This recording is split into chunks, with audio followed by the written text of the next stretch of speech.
All right, so this is my final presentation for the EXL interview. Overall, the interview went pretty swell, all things considered. Got a pretty good feel for what goes on in the IRS's workplace.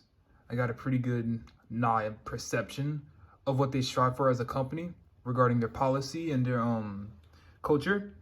There are two concepts that were presented in the interview that I really wanted to hammer down pretty succinctly.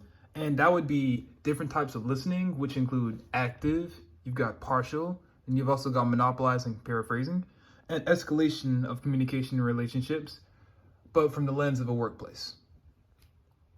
Now, as for management in the IT world, depending on your sectors, management can be pretty flexible.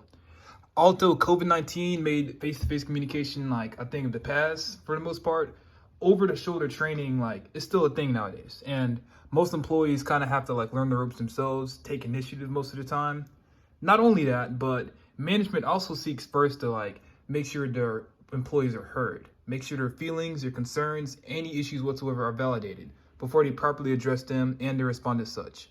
It doesn't even have to necessarily be positive. If there's a negative complaint or a negative comment, management can always direct them firmly by monopolizing the conversation towards what they really want them to learn about, which is also, a facet of active listening. Now, as for training, I didn't get as much as I wanted to from training, but I got just enough to write home about here.